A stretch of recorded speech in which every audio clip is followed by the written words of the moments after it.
Bienvenue à tous dans cette nouvelle vidéo, on se retrouve pour la première des trois analyses de ce jeudi 21 juillet 2022 sur les Pokémon de la 5e génération. Trois analyses nous attendent encore aujourd'hui. Et pour la première analyse du jour, on va parler d'un Pokémon que j'adore toujours jouer. En fait, c'est un Pokémon, tu le mets assez facilement dans une équipe et il te fait le thé et le café en même temps. C'est un Pokémon voilà qui est naturellement très très fort. Il s'agit de Lugulabre. Lugulabre est l'évolution finale de Mélancolux et Funessire et donc on va parler de lui.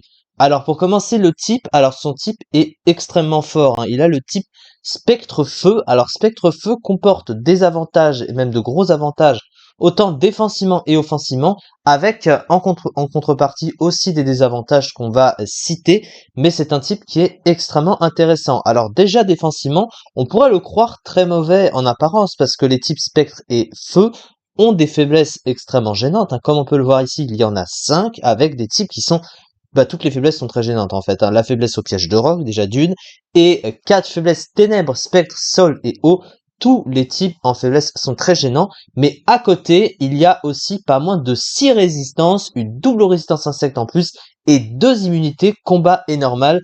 Et il a aussi l'accès au talent torche qui lui donne une immunité feu artificielle s'il utilise le talent. Et donc du coup, ça lui fait un stock de résistance à côté supérieur au nombre de faiblesses. Donc défensivement, on pourrait le croire très mauvais.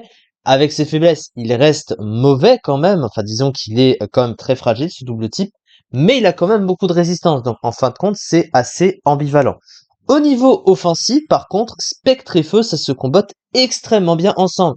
C'est même, on peut le dire, un des meilleurs combos offensifs du jeu parce que le type Spectre apporte toujours offensivement à un autre type et naturellement il a le meilleur stab neutre du jeu avec le type Feu qui lui est pas considéré comme un excellent stab mais toutefois c'est un des trois types super efficaces sur le type Acier, donc un très bon type de coverage qui s'associe en stab avec le type Spectre très bon lui-même.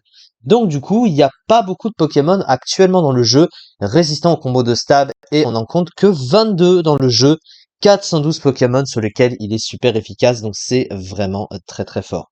Au niveau de ses trois talents, alors le premier c'est Corps Ardent. Corps Ardent donne 30% de chance de brûler un adversaire s'il reçoit une attaque de contact.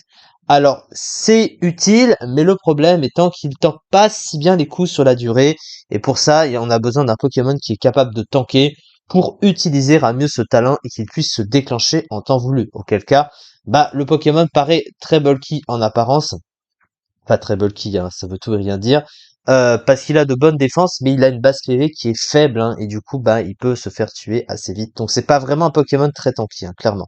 Son deuxième talent, c'est Torche. Alors Torche donne une immunité feu au Pokémon, et s'il prend une attaque feu, ça booste son stab feu de 50%, et ça lui donne une immunité. Alors il a déjà une résistance feu, évidemment, mais une troisième immunité, surtout que c'est un des trois types super efficaces sur le type acier, le type feu, donc du coup, il va pas s'en plaindre, évidemment.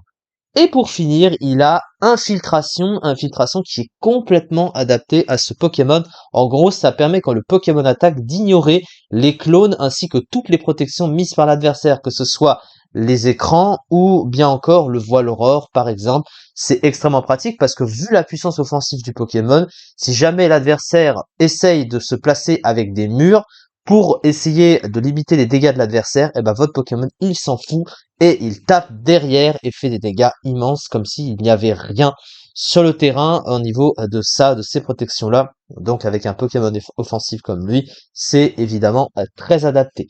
On passe tout de suite aux statistiques de ce Pokémon.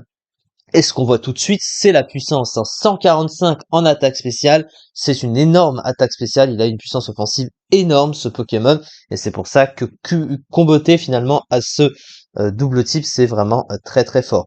À côté, c'est là que les stats sont un petit peu justes, malheureusement. Alors, il a de bonnes défenses, hein, 90 dans les défenses, c'est correct. Mais quand c'est backé par une base PV assez faible, c'est un peu moyen, 60 de PV seulement. Il a une attaque de 55, mais ça, il peut pas vraiment s'en servir. Et surtout, le problème, c'est plutôt la vitesse, hein. La vitesse pour un Pokémon offensif est extrêmement importante. Et 80 de vitesse, c'est un peu juste, hein, clairement, hein. Il est dépassé par de nombreux Pokémon au-dessus des bases 80 et ils sont nombreux, surtout aujourd'hui avec les Spitières qui ont beaucoup évolué. Alors, son move pool, offensivement, alors On va dire qu'avec ses stabs, déjà, bah, il a un petit peu tout ce qu'il veut, hein. Ses stabs, naturellement, sont très forts. Il a déflagration, lance-flamme et bas l'ombre, évidemment, sur le côté spectre. À côté, alors, il a pas énormément d'attaques de coverage, mais il en a quand même, hein. Il possède Psycho, Énergie Ball, donc il a Écosphère. Voilà, mais à part ça, pas plus. Donc il aurait peut-être préféré peut-être une attaque électrique ou une attaque combat, genre Exploforce. Ça aurait pu être plus utile, voilà, pour avoir un peu plus d'utilité, parce que malgré, même si tu associes toutes ces attaques de Kovac, j'ai encore quelques Pokémon qui y résistent, alors pas beaucoup, mais voilà.